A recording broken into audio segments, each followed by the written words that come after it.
yo casi me muero, ¿cachai? De verdad. Y son tus amigos y amigas los que te apañan. Y después hacíamos carretes en la casa.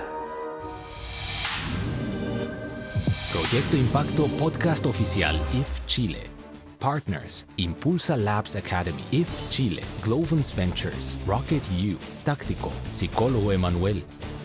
Hola, ¿qué tal? Estamos en un nuevo episodio de Proyecto Impacto que me acompaña en esta oportunidad Alan Vector, soy su fundador. Y bueno, tenemos una tremenda invitada. Aquí está Olga Barbosa acompañándonos. Es una de las 10 mujeres que están cambiando el mundo. Imagínate, así que un aplauso para Olga. Por las 10. Claro, por las 10 y vamos a estar por las 10. Así que vamos a ir grabando una por una, contando su historia, qué es lo que están haciendo, cuáles son sus proyectos y qué es lo que se viene. Así que con todo. Bueno, Olga, muchas gracias por haber venido. No, gracias por invitarme. De nada. Mira, gracias a ti por estar acá y bueno, vamos a hablar un poco sobre ti. Olga es científica y está a cargo del programa Vinos, Cambio Climático y Biodiversidad, que pertenece a El Instituto de Ecología y Biodiversidad. Después vamos a explicar más. Van a explicar un poco más, sí. Así que va a contar su historia en primera instancia. Cuéntanos un poquito, Olga, dónde naciste, cómo fue tu infancia. Quisiéramos conocer eso. Ya. Pero ¿por qué le interesaría mi infancia si no digo, ay, ¿qué hago ahora? Ya, voy a partir por la infancia. Sí, de todas maneras. Es que queremos básicamente saber todo tu recorrido de vida y cómo llegas a ser una de las 10 mujeres líderes. Claro. Bueno, lo bueno es que cuando cuente mi infancia se van a dar cuenta que todas podemos ser. Ya. Claro, y eso es muy bonito. Perdón. A ver, ¿por dónde parto? Tengo 4 hermanos. Mi padre y mi madre murieron hace unos años atrás. Primero mi padre, después de mi madre. También tengo 2 hijos. Nicolás, que tiene 17, está ahí en pleno. Y Julieta, que tiene 14. También. Esta edad es compleja, pero súper entretenida también. Vivo en Valdivia. Sí. Trabajo en la Universidad Austral. Perfecto. Ahí donde aparece, ¿cierto?, el Instituto de Ecología y Biodiversidad, que básicamente que mantiene el financiamiento para que podamos hacer la investigación que podamos hablar. Estuve en la Universidad Austral. ¿Sí? Sí, estuve un tiempo allá, me cambié después, pero fui parte del campus Isla Teja. Ah, mira qué bueno, ahí estoy yo, en la Facultad de Ciencia. Bueno, entonces crecí en Santiago. Y en esa época, yo creo que es bien diferente ahora, tuve la oportunidad de estar mucho tiempo sola. ¿Ya? Como que en el fondo uno era así como que crecía, ¿no? Y el setting en donde yo estaba, si bien vivía en Santiago, todos los fines de semana y los 3 meses de vacaciones nos íbamos al campo de mi abuelo, que es agricultor, y que entonces tenía este predio en Melipilla. ¿Cómo era la relación con tus hermanos? Se enriqueció con los años. Cuando éramos chicos nos golpeábamos todo el tiempo. O sea, ¿te gustaba estar sola básicamente? Para que no me pegaran. No, yo les pegaba. No era como... Es que a mí me gustaba mucho la naturaleza. Yo creo que, claro, y por eso que mencioné lo del campo. Me gustaba mucho la naturaleza, me gusta hasta el día de hoy lo que hago. Amo los caballos. Entonces como que los consideraba mucho mi familia. Entonces pasaba mucho tiempo fuera de la casa. Y en esa época, eso es lo que quise decir, que en el fondo, en esa época todo era diferente. Uno, no sé, yo caminaba por el potrero alfalfa, que era, ¿cierto?, donde después tenían que ir a comer los animales, y te ibas al río y estaba todo bien. Mientras llegara a almorzar y a comer en la noche, estaba todo viola. Entonces, tuve esta oportunidad de no tener mucha supervisión y de poder como pensar. Ahora, obviamente uno piensa cuando eres chico, pero como este tema de la curiosidad, porque yo soy científica y una de las cosas que como me frustra un poco es cuando ven que los científicos y las científicas somos como muy distantes, como muy diferentes, como si tuviésemos como algo especial. Y en realidad es mantener esa curiosidad de niño y la niña. Se mantiene durante el tiempo, o sea... Se mantiene y yo la puedo cultivar muy bien. ¿Siempre quisiste ser científica? Sí. Mira. ¿Y en qué momento nace esta conexión con la naturaleza? Desde que nací. Mi mamá ¿Cómo explicar? Mi mamá era todo un personaje. Mira, nos hacía bañarnos, en el verano nos bañábamos en la sequía, que básicamente es como, no sé si ahora usan esos términos, pero vivía en una casa como una parcela, entonces cuando había que regar, se abría una compuerta, digamos que era un brazo de los canales, qué sé yo, y se abría el agua nomás, pues el agua corría por el jardín, por la huerta, con harto barro. Entonces, mi mamá siempre nos decía que era muy sano bañarse. Yo creo que ella no sabía que quizás venía en el agua, pero entonces, como que todo era como en lo sensorial, parte de la naturaleza. Teníamos 7 perros, había una llama, eso en Santiago, imagínate después en el campo. Entonces, la naturaleza, como que yo nunca la he visto desvinculada de mí.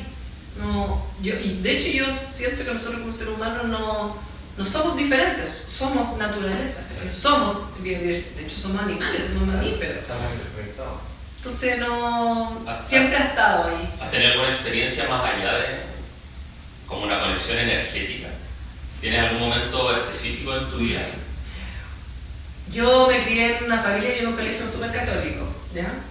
Ahora en día no soy católica. Entonces tú naces como... todo mi tema fue como bien espiritual también, desde chica, y con el tema de la naturaleza. Porque las historias que yo leía era de los santos, y había algunas santas también. Sí. Estos santos más guerreros, y también más cercanos de eso, San Francisco así, que es como el santo de los animales, se supone. Entonces sí tenía como una conexión más que energética, como espiritual, en donde siempre me encontré en mi imaginativo como viéndome una guerrera para poder salvar la naturaleza. Buenísimo. Y bueno, y ahora imagínate, soy científica, hasta no uso eso mismo, pero uno como que tiende a olvidar lo que pensaba cuando era chico. Sí. Cuando mi vida, lo vamos a ir conversando, es como súper recurrente. Lo que he renegado, he sido. Lo que he amado y no lo he dicho, porque no voy a andar contando eso en un ámbito científico, en realidad lo sigo sintiendo de otra forma. Buenísimo. Ya llegas a la educación media y ¿qué intereses tenías en ese entonces? ¿Qué querías estudiar? Mira, en el colegio me porté muy mal. Yo estaba... A ver, pero no mal de así como ser tontera, sino que nosotros éramos puras mujeres. Y en el colegio monja. Colegio monja, eso es. Pero igual dentro de bastante progre. ¿Cuál monja? ¿Ah? ¿En qué colegio monja? Ay, porque se venía el colegio como brutal, el colegio como de modelo, ¿entendés? Porque así armamos hilos. No, pero los que me vean Claro, van a saber. Obvio que sí. Entonces teníamos como un sentido muy claro como de lo que era justicia. Y encontrábamos, por supuesto, como buena adolescente que la autoridad no la tenía. Entonces fue un periodo como de entrenamiento de la rebeldía, ¿cachai? Perfecto. Y también obviamente con un modelo relativamente represivo, también empiezas como a pensar también cuál es la mejor estrategia. ¿Cuál es la mejor estrategia para lograr algo? Entonces toda mi educación básica estuvo como bien centrada en eso. Ya en la media era como madurar y como llegar a ofrecer soluciones. Entonces en la media, yo diría, ahora mirándolo con tiempo, teníamos como un activismo político importante, no de partido político, sino que en el fondo de creencias, ¿cachai? Y también muy ligado a la ciencia. Entonces yo en media pude, porque pude empezar a tomar electivo y todo, pude dedicarme mucho más a lo que siempre me apasionaba, que es la biología. Tuve una profesora súper aperrada que no había muchos recursos, porque no se invertían muchos recursos en ciencia en ese colegio. Que hizo, o sea, todo lo posible por llevar lo que ella tenía en la universidad hacia el laboratorio del colegio. Así que tuve una muy buena guía y eso es esencial como para poder no como botar en la mitad porque es difícil trabajar. No es que la ciencia en sí no sea difícil, sino que el ambiente es difícil. Y bueno, estamos trabajando para cambiar. Claro, imagínate, hubiese tenido una profesora que quizá era pesada o por el estilo, claro, entonces quizás, claro, te cambia totalmente las creencias. Sí, la Miss Silvia, ¿no? Amorosa no era. ¿No? Pero le debo mucho. No era pesada tampoco, pero era así como... Y luego del colegio, ¿qué etapa viene? Bueno, en el colegio, yo que ya estaba súper clara que quería estudiar biología, todos me empezaron a decir que me iba a morir de hambre. que no es tan poco cierto, pero hay que buscarse, que digamos, trabajar en la universidad no es algo con lo que te vaya a enriquecer. Pero súper convencida de lo que quería y entonces decidí estudiar biología en la Universidad Católica. Y ahí hay un quiebre personal importante. Mi abuelo fue rector de la Universidad de Chile, fue decano muchos años de agronomía en la Universidad de Chile, también fue hasta ministro de agronomía, de agricultura. Y yo lo último que quería era que me ligaran con mi abuelo, no porque tuviera un rollo con él, sino más bien porque yo tenía súper claro que quería mi camino. Claro. Y él era tan importante en la familia que en el fondo mucho ocurría como bajo su paraguas, por decirlo así. Y eso era algo que yo ya había identificado que claramente no quería hacer. Entonces fui y dije, voy a estudiar en la Católica. O sea, no solo estudié otra carrera, que era más fácil que estudiar agronomía, ¿cachai? Sino que además la estudié en otra universidad, en la Universidad Católica. Y cambió la historia. ¿Sí? Sí. Bien. ¿Cómo fue esa experiencia universitaria? ¿Qué actividades hacías para las fiestas? Sí, pero no tan buena como algunas compañeras y compañeros que tenían, que podían llegar carreteados, curados y volados a la prueba ¿cachai? De matemática, de álgebra 1, y les iba bien, y yo, que no había salido, que me había quedado en mi casa estudiando, porque me sacaba un 2, ¿cachai? Sí, había harto carrete. Es un carrete súper diferente porque te topáis con gente muy diferente, porque cuando tú entras a estudiar ciencia, alguna de las carreras, en general te ponen todo en un ciclo básico, entonces tus compañeros y compañeras son gente que quiere estudiar física, matemáticas, química, que es todo un mundo ahí, ¿cachai? Como de la experimentación, de la droga y todo, igual que como uno ve en las películas.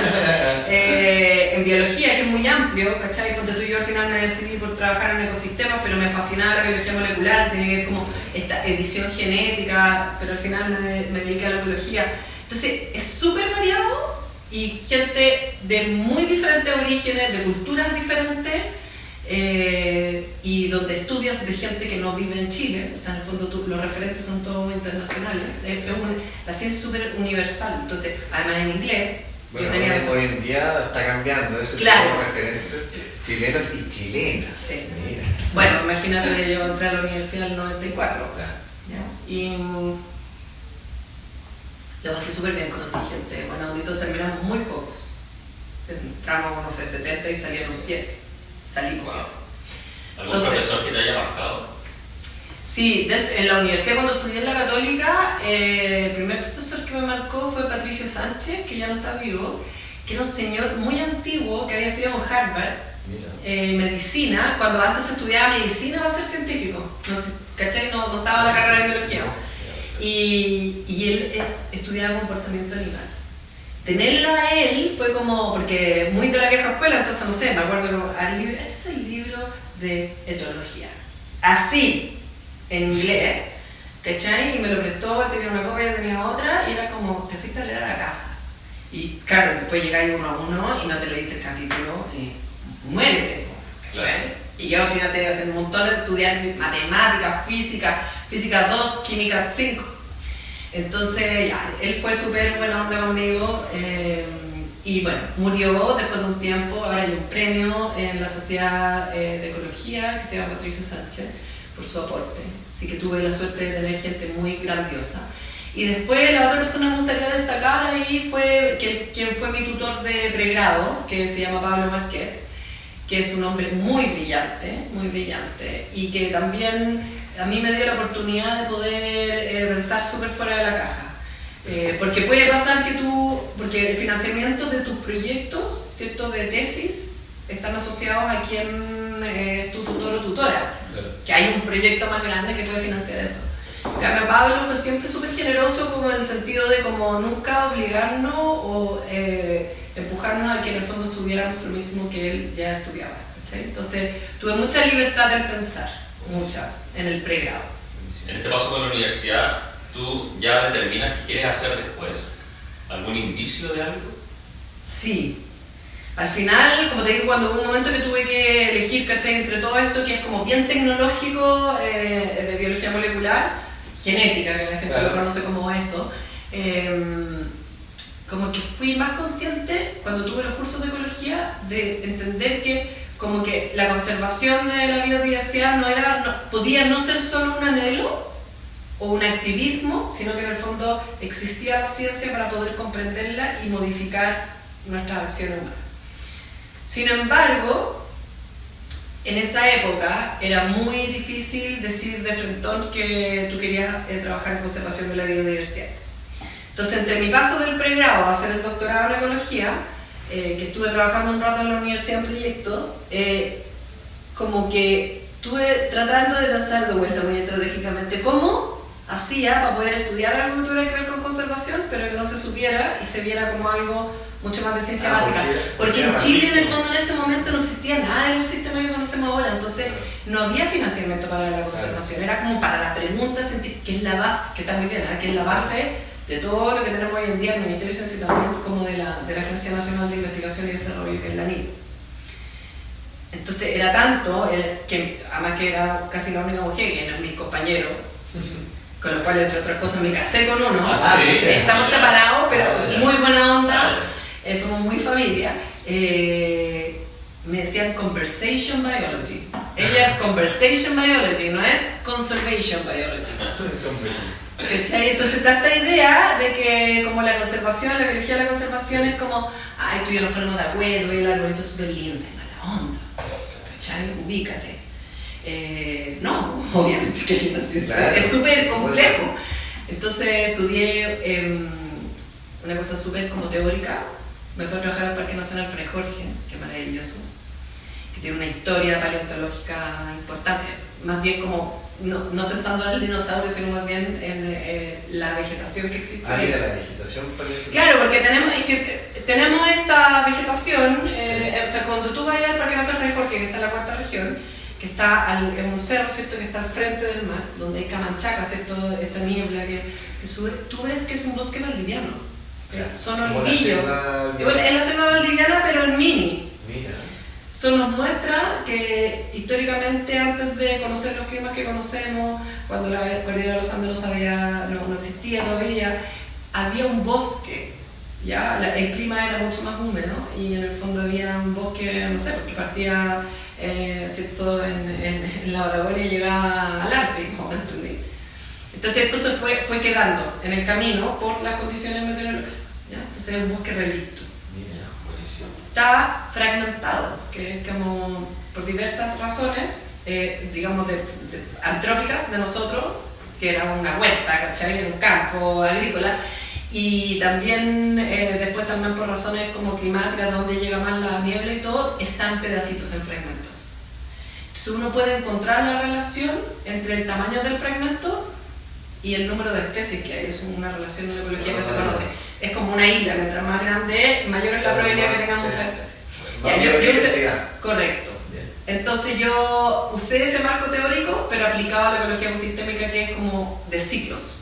El ciclo del nitrógeno, el ciclo del agua. Y traté de ver entonces cómo escalaba, si había se llama relación de poder, pero una cosa más matemática teórica, si es que había una relación matemática entre ciertos procesos del ciclo del nitrógeno y del agua en relación al tamaño del parche. Pero en realidad lo que yo siempre estaba pensando era, cada vez que nosotros generamos una actividad humana, por tu agricultura, forestal o ciudades, lo que hacemos es fragmentar el hábitat. Entonces lo que yo quería encontrar realmente era cómo se ven afectados estos ciclos y entonces después cómo podemos repararlo. ¿Y había algún método que se haya hecho antes o alguna metodología? Sí, se había hecho mucho con especies, pero no, había solo un par de estudios en Estados Unidos, que después pude ir a trabajar con esa gente, que hacían ese experimento, pero en lagos. En lagos. Que tenían diferentes tamaños, ¿cachai? Y veían cómo... ¿Y cómo era respecto al tamaño? O sea, mayor tamaño del fragmento, ¿había más nitrógeno? Me imagino. Había un ciclo mucho más conservado. Ya. Y eso a su vez tenía que ver con el ciclo del agua y la humedad que retenía ese espacio. Entonces, cuando tú vayas a fragmentos chicos, por ejemplo, la descomposición de materia orgánica, que es esencial para que el resto crezca, era mucho más lenta, en años. Que hay años de diferencia. Para eso quedó en unos papers, que es lo que a nosotros nos piden cuando terminamos de hacer un doctorado. Claro. Entonces yo quedé súper frustrada de que, bueno, y ahora ya así como que terminé con mi paper, mi investigación, mi tesis, y dije, ahora voy a ir a hablar con la CONAF, a ver, ¿cachai? Y con mis amigos guardaparques, estuve como muchos años ahí, y fue como, casi con eso. Seguimos para hacer un postdoctorado. ¿Cuántos años estuviste en el parque? En el parque en total trabajé como 10 años, entre la tesis de pregrado y después la de doctorado. hiciste las dos. Sí, hice las dos ahí. Porque en el fondo vais conociendo el sistema y el sistema es súper interesante también por varios ámbitos. Entonces vais conociendo el sistema y en el fondo la pregunta va cambiando. Cada vez más compleja. Es como entender también si el mar también trae no solo agua, así que es la niebla, ¿cierto? Pero como se forma arriba del mar, también trae nutrientes. Entonces hay como una fertilización es fascinante el sistema. Claro, y la revisión bibliográfica de la primera tesis también te sirve para la siguiente, y la recopilación de datos, y uno siempre está pegado con una pregunta que puede ir cambiando de forma. Claro. Mira, esa idea de que nosotros los científicas somos súper imparciales es mentira. Y eso es algo que yo me llevo muchas ronchas y tomate por decir esto. Pero eso es no reconocer que somos seres humanos. O sea, yo no falseo un dato, ¿cachai? Que además eso es esencial para lo que hago ahora, que es mucho más aplicado. Pero, o sea, yo estudio lo que me gusta. Eso es la libertad de ser científico y científica. Claro. No me voy a poner a estudiar algo que no me interesa, porque es imposible, ¿cachai? Que la creatividad fluya con una pregunta que no te interesa. Entonces, sí, somos seres humanos, ¿cachai? Entonces, tú siempre estás como, yo siempre he estado como interesada. Pero cale todo el día, si tengo déficit atencional también, ¿cachai? Todo el rato estoy pensando con ese mismo framework todo lo que veo. Claro, analizando correlaciones en tu cabeza. Todo el rato, ¿cachai? Y cómo podría cambiar esto y todo. Entonces también soy media latera, porque con mi pareja actual, con Ray, siempre tenemos problemas, porque hablamos que somos como, siempre estamos en el overthinking, ¿cachai? Entonces como, qué linda que estás. Y es como, ¿será? Yo adentro, espérate, ¿será porque me corté el pelo? ¿Se ha dado cuenta que me teñí las canas? ¿O le gustó la ropa? En vez de decir, ¡qué rico, gracias! ¿Cachai? De los dos somos súper pegados. Porque tengo un overthinking, ¿te das cuenta? Claro, estoy todo el rato ahí pensando. Buenísimo. ¿Te proyectabas tanto tiempo estar esos 10 años en el parque? Sí, en ese momento yo era mucho más naive, así que en realidad yo quería estar ahí siempre, ¿cachai? Le entregué toda mi energía, amor, ¿cachai? No solo al parque como sistema ecológico, sino también la relación que teníamos con los guardaparques, que, o sea, obviamente las condiciones del guardaparque no son nada bonitas. Entonces teníamos mucha cercanía. Así que en el fondo sí, me proyecté siempre ahí. Irme a Inglaterra y dejar de ir al parque fue bien heavy. Claro. O sea, en ese minuto tú te vas a Inglaterra, tomaste la decisión, ya. ¿Y cómo fue ese proceso? Porque quisiste ir a estudiar allá, básicamente. Mi partner de aquel tiempo, que mi partner todavía, que es Leo, que era mi compañerito, era el más ordenado de todos los hombres con los que yo convivía en esa sala, que me robaban el desodorante, que dejaban todo cochino, me bolseaban el almuerzo, pero todos muy simpáticos, somos compañeros de pega mucho ahora. Con Leo teníamos muy buena onda y todo, bueno, nos enamoramos, después de tanto tiempo pasar juntos.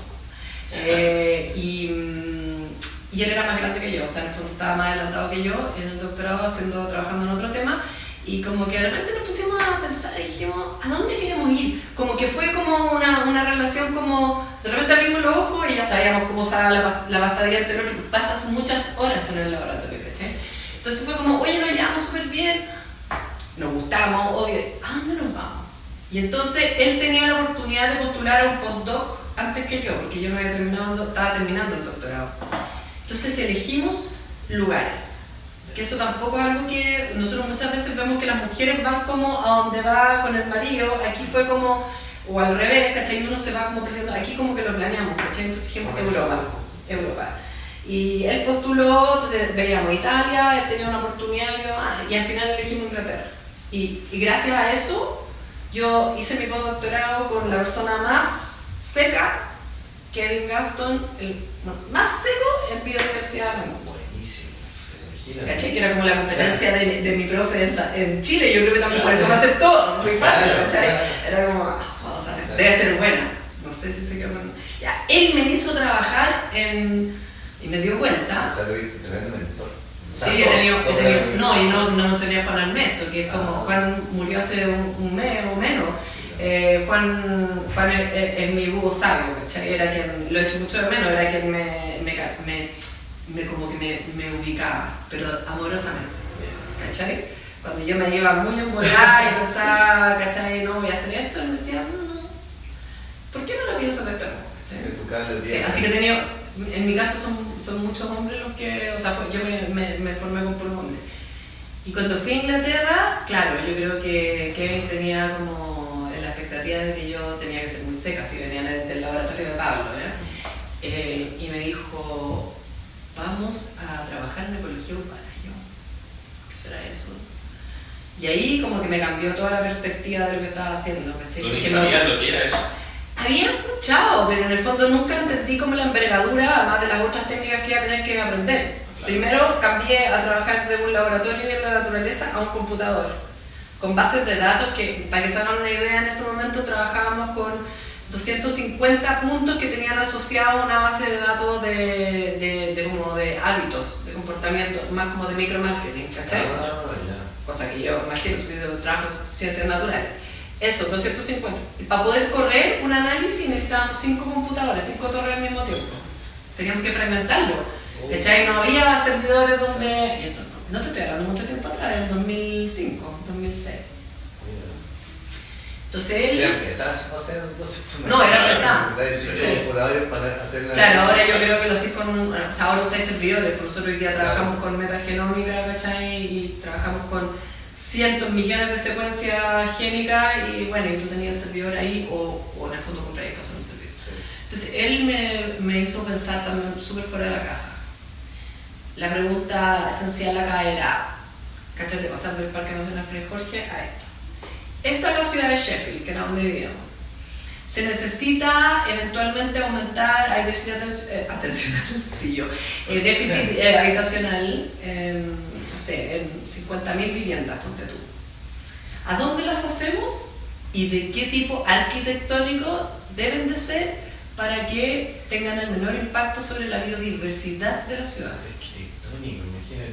Porque en Inglaterra son muy ordenados, entonces están las casas, las detached, las semi-detached, las terras y los edificios, ¿cachai? Entonces como pareada, semi-pareada, no pareada y edificio. Entonces tú tienes que, en el fondo, modelar, ¿cachai? Que como la biodiversidad, que teníamos datos de las áreas verdes, los jardines, que cómo cambiaría en relación a cada uno de los diferentes tipos de que es una política pública, ¿cachai? Mira. Entonces ahí ya aluciné con las políticas públicas. Oye, y de ahí en adelante todo, bueno. ¿Cómo se financiaban todos estos viajes?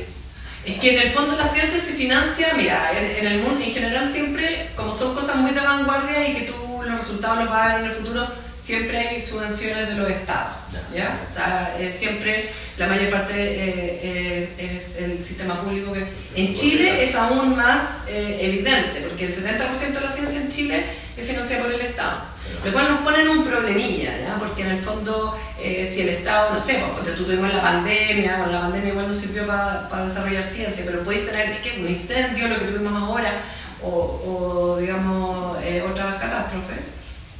Y bueno, y en el fondo el tesoro nacional se tiene que repartir de diferentes formas.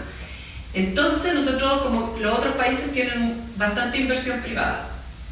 Pero en Chile tenemos un problema que no solo... Entonces aquí la inversión privada es muy pequeña y el Ministerio de Ciencia está haciendo un esfuerzo grande en eso ahora.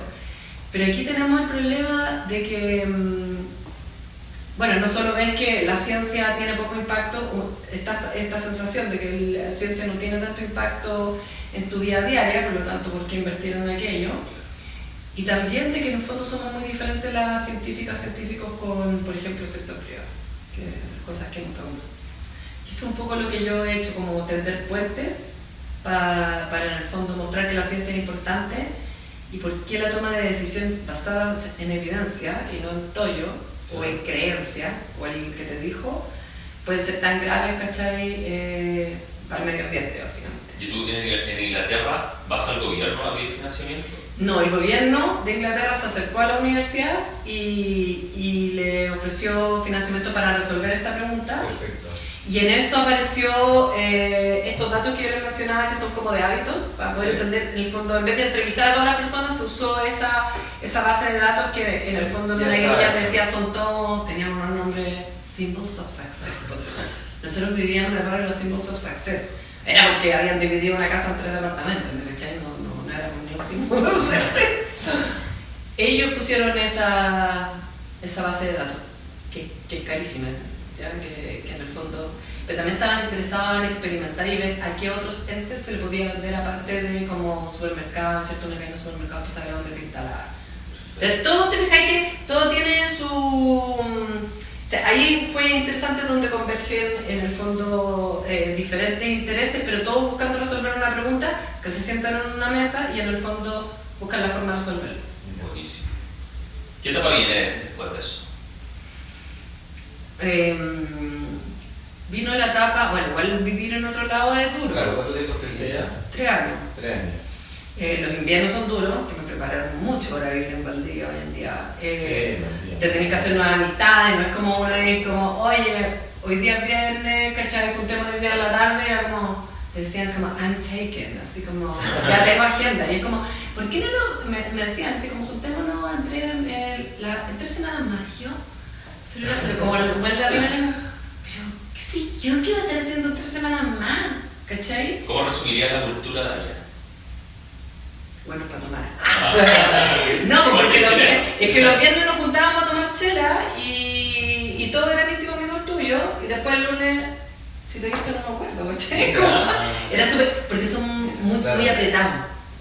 Ya, pero tú cachabas que en el grupo latino que habíamos, porque después empezar, iba a conocer quién está comiendo una empanada, el taco, no sé qué, el burrito, cachai, la tortilla, entonces ya éramos como una masa. Y uno cachaba que los europeos, sobre todo los ingleses y las inglesas, como que querían estar con nosotros.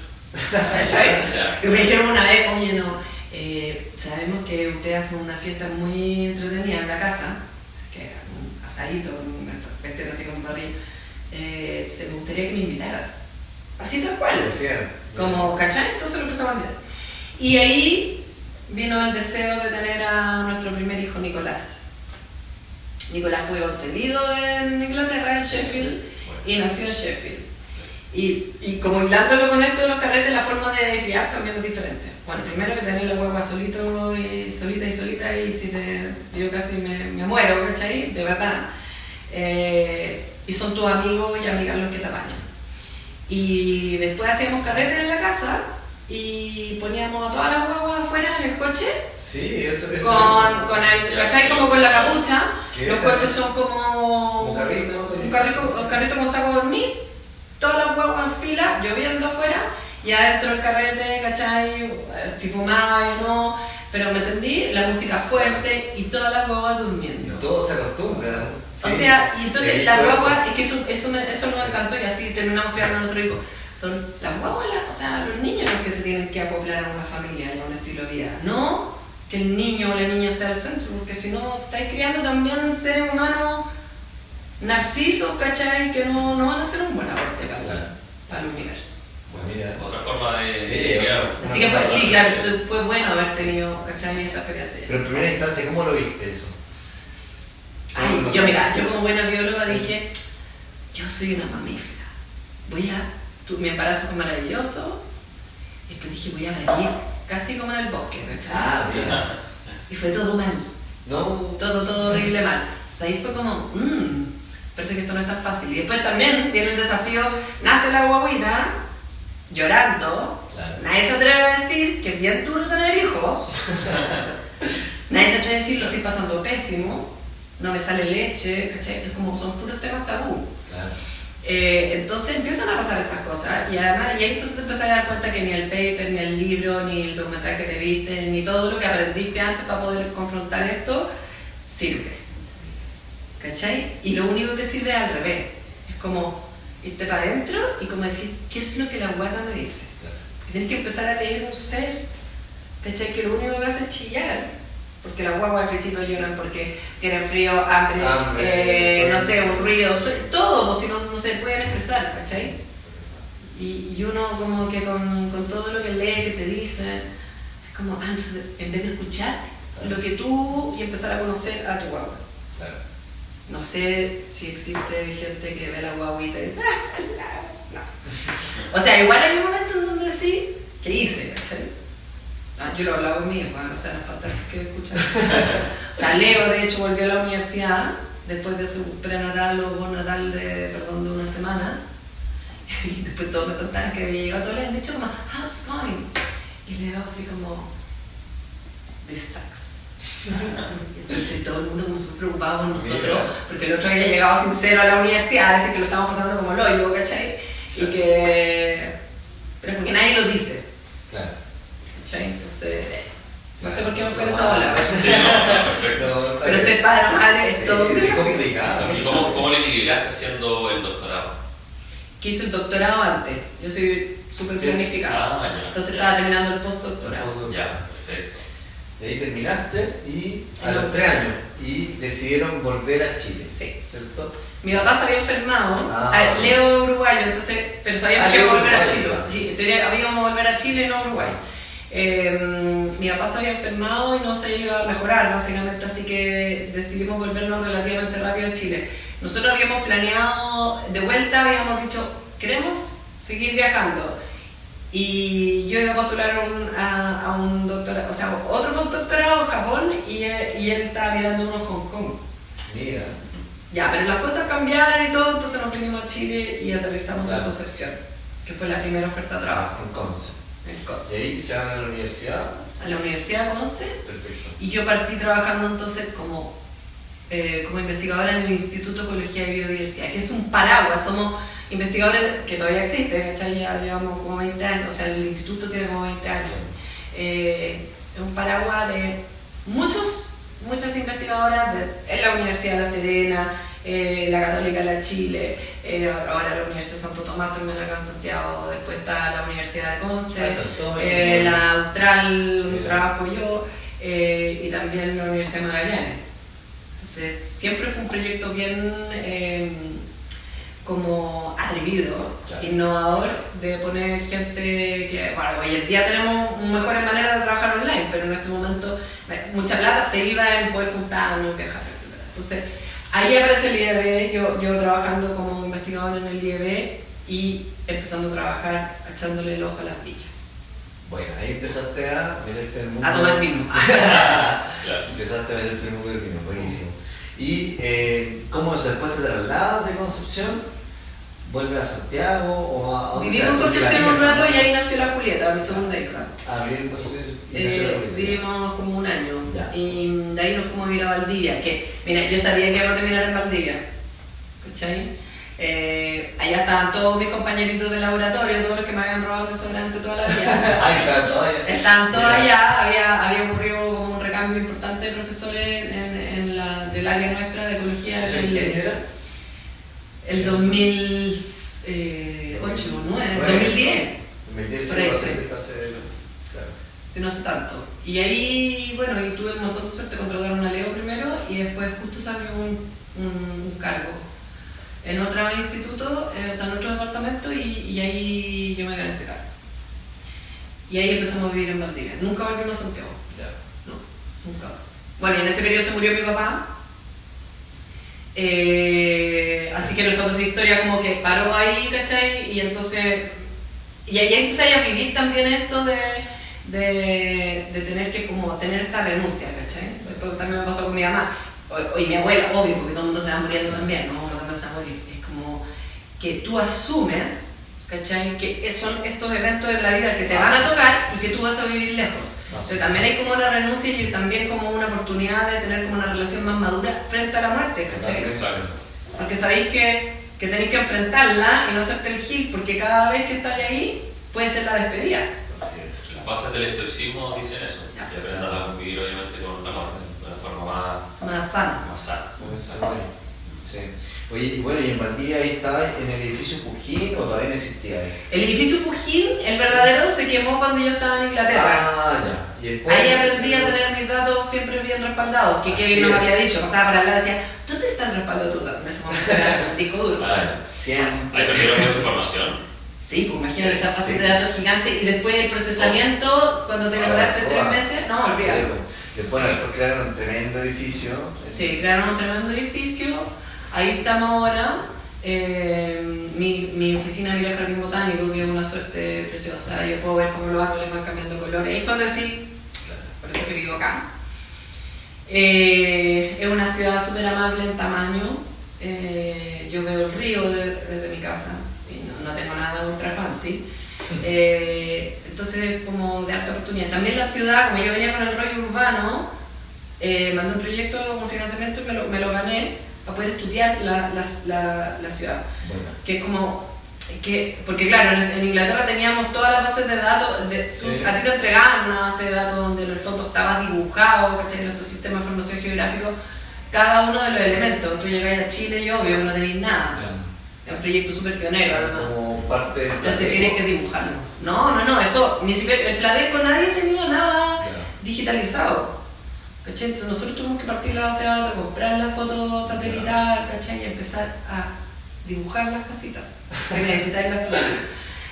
Así que fue harto tiempo. Pero en el fondo son las cosas que se pueden dar en Valdivia y que en Santiago no se pueden dar, que tú puedes trabajar con el sistema completo. ¿Trabajaron con la Facultad de Arquitectura igual? Sí, yo tenía unas colegas, la Ale Schuftan, la Javiera Mayra, que estaban en arquitectura y bueno, y que también trabajaron en los servicios públicos. Entonces tenemos la oportunidad hasta el día de hoy, o sea, la Javiera, por ejemplo, es la directora de planificación de la comuna Valdivia.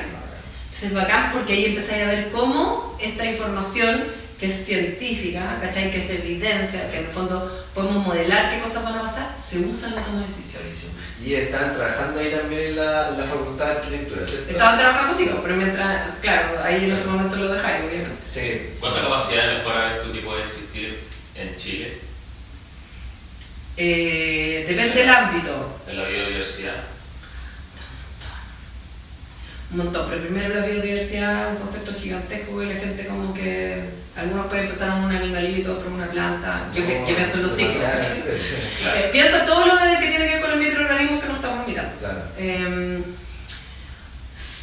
Necesitamos como hay harto que hay que dar vuelta. Yo creo que ustedes, que son más jóvenes que yo claramente, yo creo que son una generación que puede como terminar de remecer, porque yo siento que nosotros como que pusimos un poco los cimientos, pero ahora necesitamos la creatividad de es como si nosotros hubiésemos hecho el diagnóstico y ahora no queréis más diagnóstico.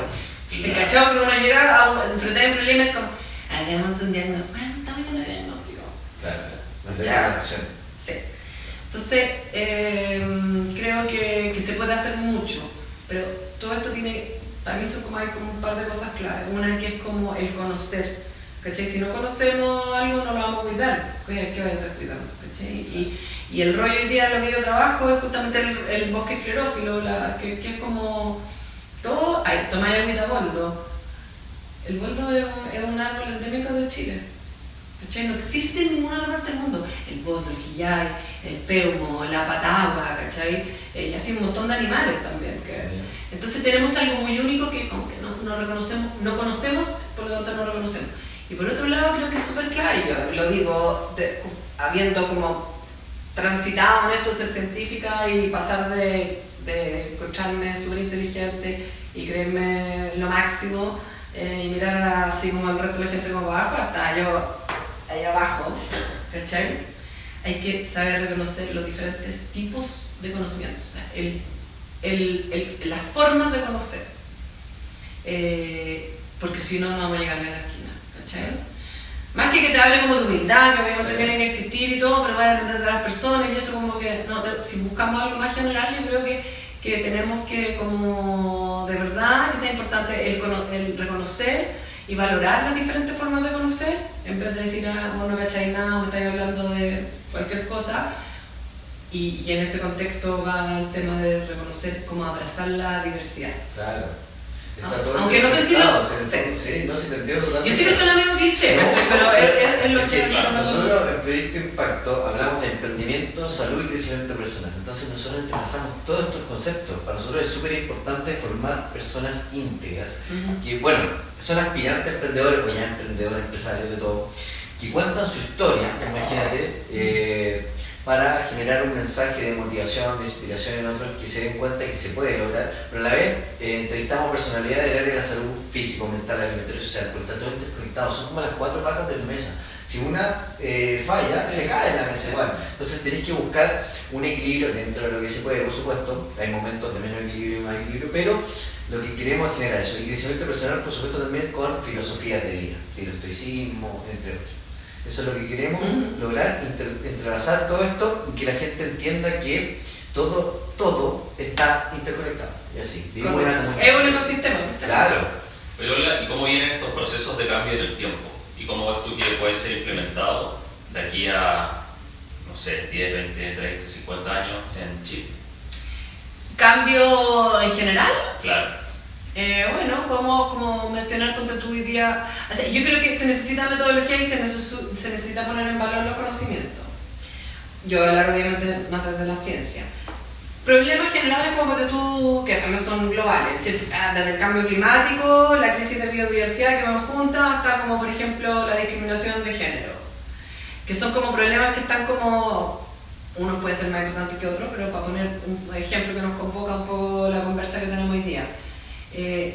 Yo siento que en el fondo hay que como parar y tener dos opciones, o mirar al otro y te miras a ti mismo, ¿cierto? Como que eso puede ser como más desde la espiritualidad o de, digamos, de la onda de cada uno, o usar métodos, ¿cachai? Usar la ciencia que ya existe. En términos de género, ponte tú todos los años, o sea, la brecha sigue, o sea, la brecha sube a 150 años, después a 160 y todo. Pero, por lo tanto, claramente la brecha no se cierra, pero por otro lado, ustedes entran en el juego, ¿cachai? Estas nuevas generaciones en donde dicen, bueno, ustedes, entienden que en el fondo hoy en día tengo que decir, oye, no, las mujeres, ¿cachai? Hay una definición de feminismo, que es la radical idea de que las mujeres somos personas. Eso me imagino que a ustedes les tiene que sonar ridículo, ¿cachai? Entonces, ¿cómo lidiamos también con esta nueva forma? Y una de las cosas que hemos estudiado se llama la norma de género, ¿cachai? Como entender qué es lo que... Les va a parecer raro que yo esté hablando de esto, pero que son proyectos de investigación en donde ciencias sociales y ciencias naturales se pueden juntar, ¿cachai? Financiados por la ANI. Donde tratamos de ver como el origen de la brecha de género, que en realidad el origen es la discriminación. Sí, pero y para ambos lados, sí. porque si tú lloras, espero que en tu generación ya, bueno, no le pero pueden decirte, ay, que eres débil. Claro. ¿Cachai? Cuando si yo lloro paso piola, pero si yo soy inteligente, cierto, racional, tomo una decisión netamente racional, soy una cabrona. Entonces ahí empieza, entonces tampoco eres amorosa, tampoco eres bla bla. Entonces, y al revés, ¿cachai? ¿Cierto? En otras cosas, los hombres son sucios, entonces las mujeres somos limpias. Entonces, esta dicotomía que se presenta y que en el fondo estamos fomentando todo el día sin darnos cuenta. Claro, mucha polarización.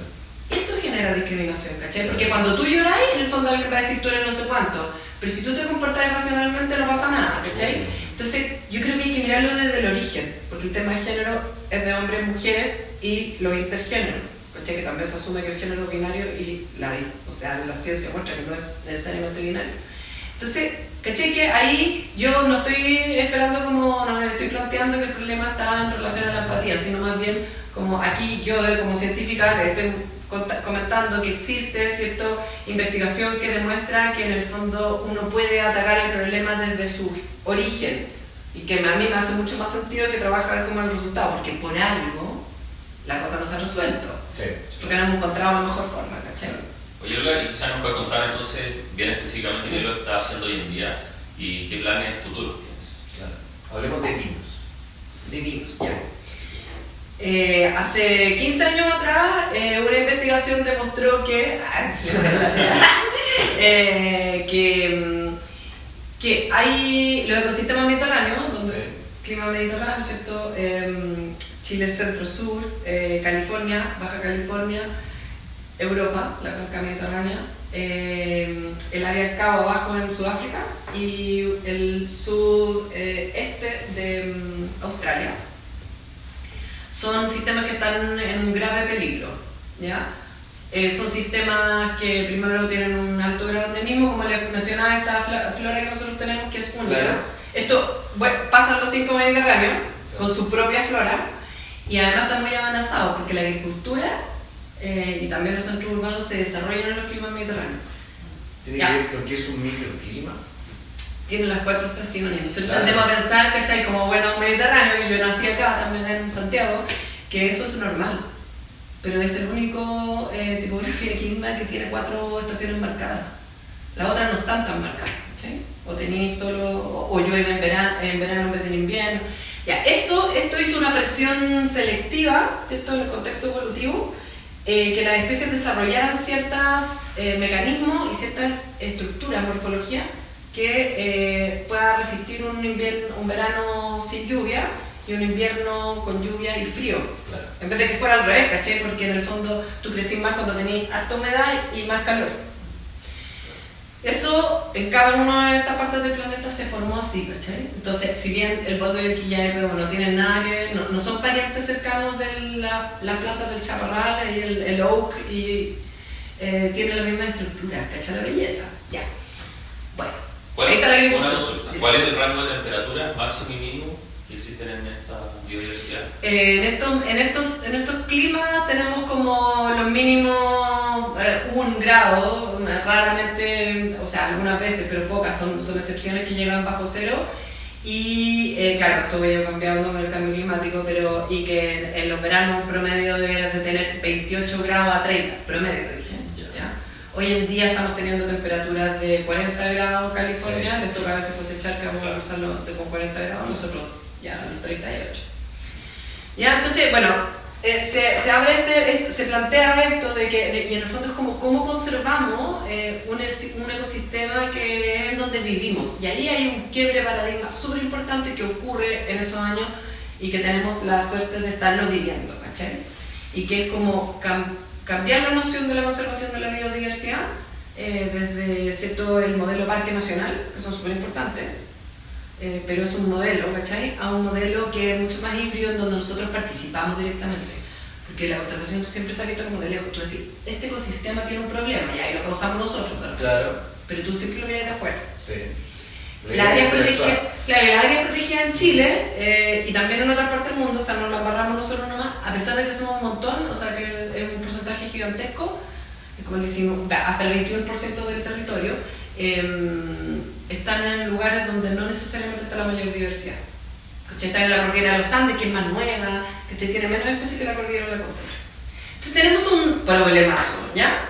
Y ese problemazo nosotros dijimos, junto con otros colegas, dijimos, ya, ¿con quién nos aliamos? ¿Cachai? Porque, claramente había que trabajar con la agricultura. Y bueno, está diciendo que con el vino. Porque el vino además nace en los Mediterráneos. Claro.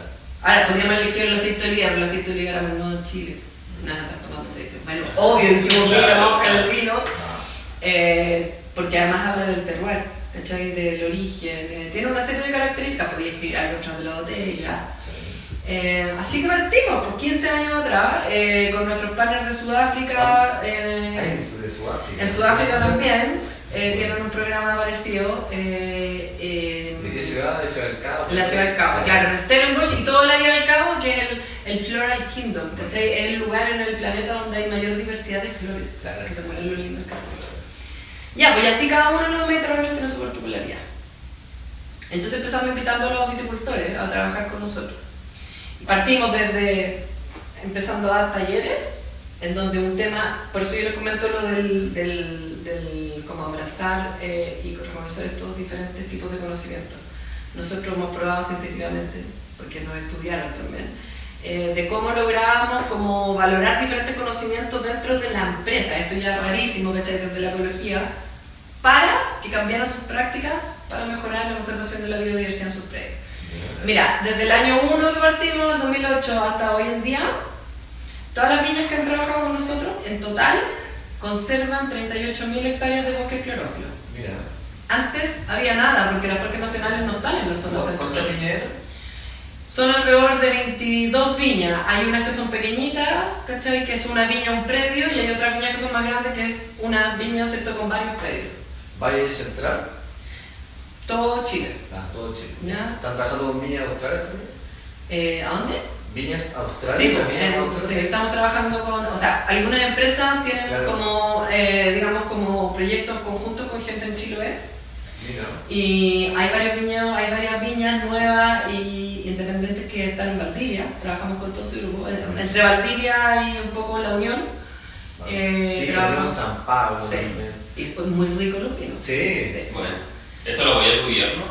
Sí, pero en el fondo lo que hace, claro, porque estos son proyectos de investigación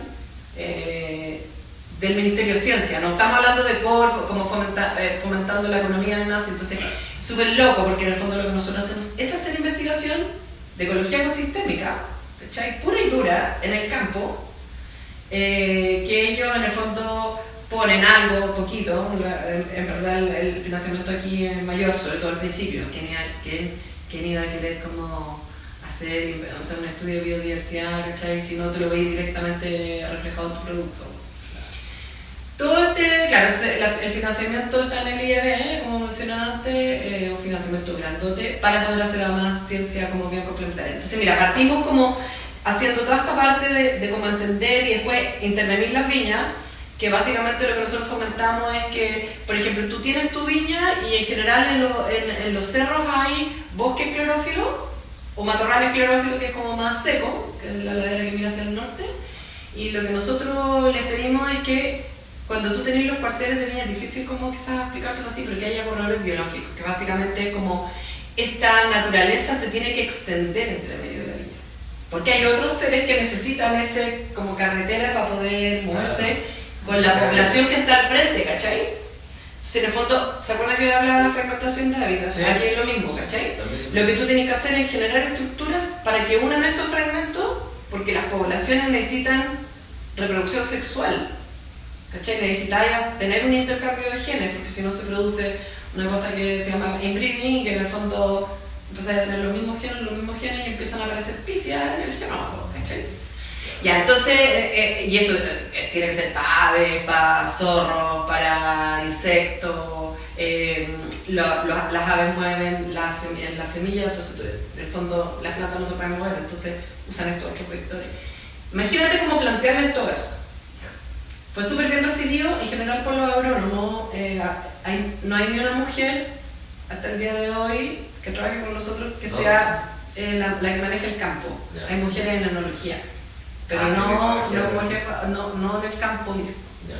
Un dato que totalmente está cambiando. ¿Qué grupo están ahí? ¿Grupos empresariales? ¿Y juegan? ¿Pertenece?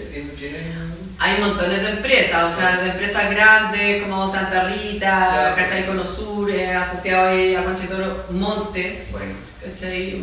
Con Montes trabajamos muchísimo y muy bien. Y también hay viñas más pequeñas, los MOVI, que es el Movimiento Independiente de Viñateros, que les invito a probar sus vinos, son increíbles, son muy especiales, y ellas tienen una onda muy entretenida. Bueno, veo que tienes muy claro tu propósito al final de vida, entonces quizás podrías darle un consejo a las personas, a los más jóvenes, de cómo encontrar su propósito de vida. Bueno, hacer lo que a uno le guste. Estamos destinados a no tener una vida feliz si hacemos lo que no nos gusta. Transformar, mirar el lado que te gusta también de pegas que a veces son como más mecánicas, técnicas que igual tenés que hacer. Sí. Seguir tus sueños, nada, pero establecer puentes. No solo se los recomiendo, sino que además se los pido, ¿cachai? Establecer puentes donde ustedes vean que la cuestión no fluye. Porque el mundo es muy complejo, hoy día los problemas que tenemos son muy complejos, ¿cachai? Entonces nadie los va a resolver por sí mismo. Y estamos en una crisis de cambio climático y de biodiversidad, no lo olviden, que no es solo cambio climático, sino biodiversidad. No hablé mucho de eso, como, ¿cachai? Si nosotros nos echamos la biodiversidad o dejamos que termine, no voy a tener nunca más una fruta, polinización. Claro.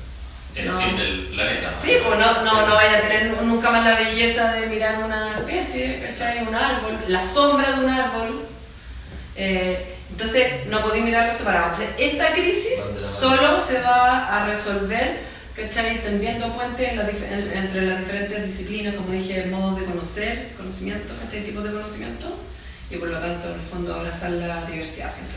Lo importante es informar y que sepan que es demasiado importante generar un impacto medioambiental.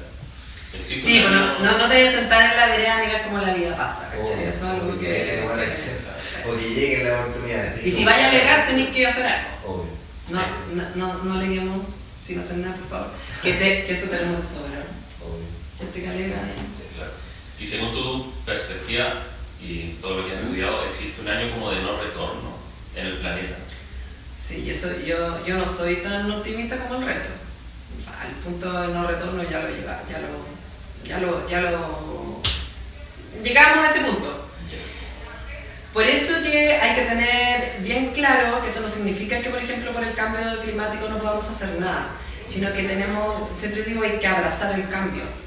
Nada va a volver a ser como era antes. ¿Cachai? El mundo que ustedes van a conocer es completamente diferente al que yo alcancé a conocer. ¿Cachai?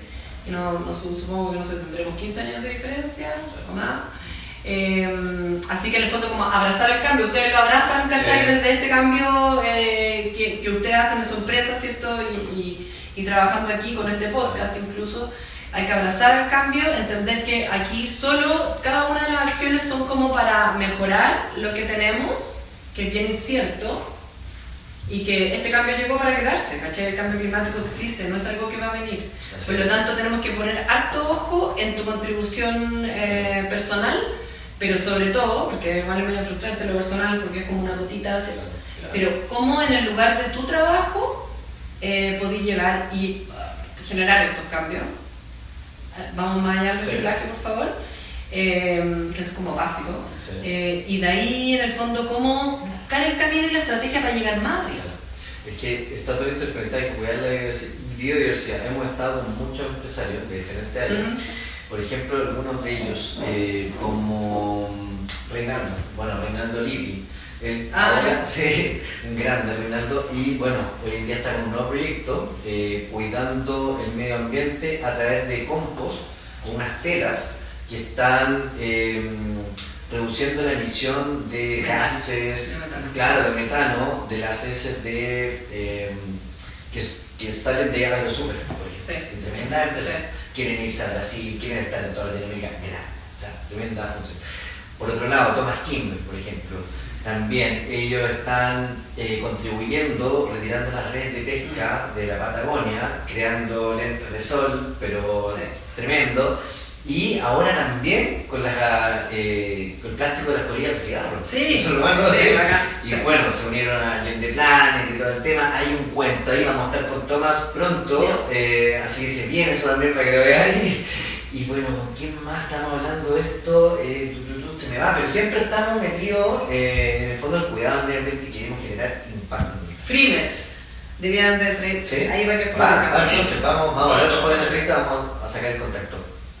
Entonces es eso, queremos generar un cambio en la conciencia de nuestros oyentes y que todo mejore y que entiendan que está todo interconectado y que el mundo puede mejorar preparándose con conocimiento y tomando acción, por supuesto. Correcto. Así es, estoy totalmente de acuerdo. Y para finalizar, una pregunta específica. Más. Eso, una pausa. ¿Qué es para ti la felicidad?